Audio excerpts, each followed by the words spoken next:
This video marks 5 years of using FLAIR products and the start of my real journey in espresso. I had cheap ones that I bought at Goodwill, but this is the first machine that I own that really got me going on espresso, and I've upgraded since then and changed things around, and thankfully I was able to borrow this exact machine from my friend Riley, who I gave this machine to him as a wedding gift. And this was the first machine that I owned and purchased about got as a gift 5 years ago. So I want to share some of the things that I've learned and why I'm thankful for FLAIR and what they did with their products and how it's helped me to where I'm at today. First off, this is what I found to be one of the best values at the time of my espresso journey, looking forward to like what is the cheapest machine that produces the best results so I can actually get into this hobby without spending $600, $700, $800 or higher than that on a machine to actually make good quality espresso at home. So at the beginning, this came with a portafilter that was not bottomless, so you couldn't really see the flow at the bottom of it. It came with a tamper and no pressure gauge or anything like that. But what it did allow me to do is it allowed me to kind of see what espresso tastes like, see what you could brew at home, figuring out how to adjust grind settings and aim for a certain time using a scale. And then with that, I was able to upgrade.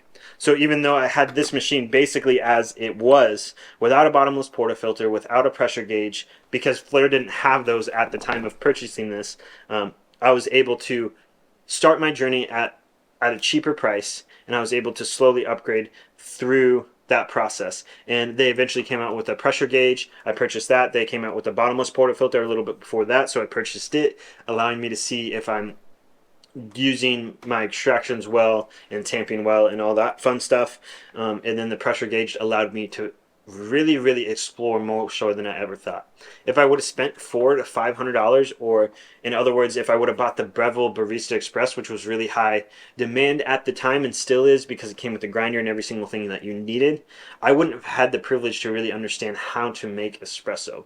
And what I mean by that is the amount that it unlocked with me with having to figure things out and control all the pressure on my own was huge. Having the ability to have a pressure gauge to give me the feedback of how much I was pre-infusing at what pressure, when I was hitting 6 bars, 9 bars, all that stuff, to really make sure I was figuring out how to dial in my coffee to get the best taste was immenseful in my espresso journey.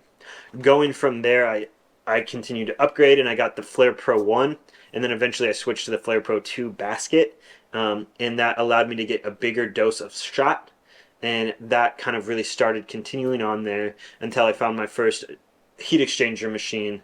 So I jumped from the FLAIR Pro 2 to a heat exchanger machine, to a 58mm portafilter in that way. And actually, I had a Rancilio Sylvia in there. I kind of forget where I've gone with things, but I jumped from this to a Rancilio Sylvia, then to a heat exchanger machine shortly after in that process, and then to the Breville Barista, or the FLAIR 58, and then the Breville dual boiler that has modifications in it, but it is a whole different story. But overall, looking back at 5 years and seeing where FLAIR has come, starting with just this simple machine that was huge at the time, where everybody was comparing it to like the Rock espresso machine that came in about the same price, maybe a little bit more, and those were about the only two manual espresso machines that you could really get and get good quality stuff under $200. They continued to increase and eventually came out with the FLAIR 58, which was the first like manual espresso machine that had a 58mm portafilter that I noticed. They have this nice little travel case. Found out that nobody really used it, nobody really traveled it, all these different things throughout it. And if you're looking to start your espresso journey and you're on a budget, because I understand that, like, as somebody who's been in the coffee world for 5 years in the espresso realm of things and been brewing at home for 7 or 8 years prior to that, I know that it's unrealistic to go out and buy a $1,600 machine, a $1,400 grinder.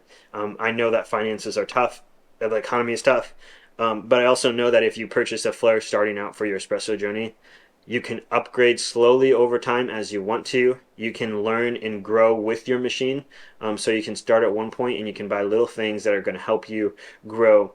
And I'm looking back, and like if I had to go back and choose one espresso machine out of everything, the best value for money that I've ever seen is the FLAIR Pro 2. I miss that machine drastically. I think it's like 300 bucks or something like that, which is lower than pretty much most other machines outside of FLAIR and some other manual machines. But the FLAIR Pro 2 allows you to get 18 to 20 grams in a basket. It has a pressure gauge. You can control every single variable that you can't do with machines that are way more expensive. The FLAIR Pro 2 allows me to control more than my Breville dual boiler did before I modified it tremendously. But that's a $1,600 machine, and the FLAIR could do more than that. It can do more than an $800 machine of the Rancilio Silvia without modifying the Rancilio Silvia as a $300 machine. So if you're looking to get into espresso at a budget, $300, $330, or whatever the price of the FLAIR Pro 2 is, it might be a lot, but I would recommend getting it. And I would recommend starting with a FLAIR before anything else is, because you get a machine that has a boiler, you come in with all these other processes of cleaning, descaling, back flushing that you don't get with the FLAIR. You don't run into any issues. The only problem that I can remember having with my FLAIR is this one from the very original one. It had this huge problem of the fact that there's these little silicone pieces on the bottom to kind of give it a little bit of grip, and one fell off. That's the only thing that I've ever had break on a FLAIR, is a little piece of silicone feet come off, which I could probably go to Home Depot and replace it. Other than that, this is 5 years old and was used like daily for the longest time. Traveled with, brought to all these places, and it still works like a dream with no issues. On the original parts, you just had to change a couple O-rings on it. No problems with it, no complaints with it. FLAIR's not paying me to say this. FLAIR's not saying anything. I paid for all of my FLAIR at retail prices. I've used everything. I did borrow a grinder from them to review, but that's it, and I sent it back. But overall, if you want to start a journey of espresso, look no further than the FLAIR, because they're going to continue to innovate things. There's a huge backing of them already with huge forums on Facebook and Reddit to help you understand things. You're not going to break it. You're not going to have to worry about all the other things that come along with an espresso machine, and it takes out all the fuss, but gives you all of the opportunities to grow and learn and make quality espresso that you can't do unless you spend thousands and thousands of dollars, because you don't get the control that you get with a FLAIR. And it's as simple as that. If you found this video helpful, if you have any questions, if you want to know anything about the FLAIR, please let me know, or anything about anything coffee related, please let me know in the comments below. If you're looking at purchasing a FLAIR, use the links below. I make commission off of those. It doesn't cost you any extra for it, but it really helps continue to produce this. Liking and subscribing to my videos really helps me continue to push out more content.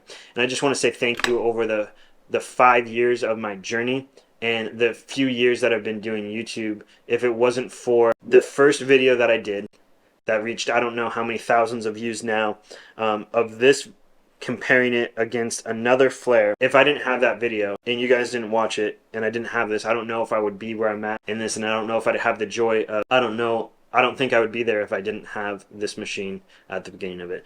So thank you for FLAIR. Thank you for making this machine and continuing to innovating the projects in. I hope you guys as viewers find this content enjoyable. If there's things you want to see in the future, please let me know, and I would love to have them. And thank you so much for watching.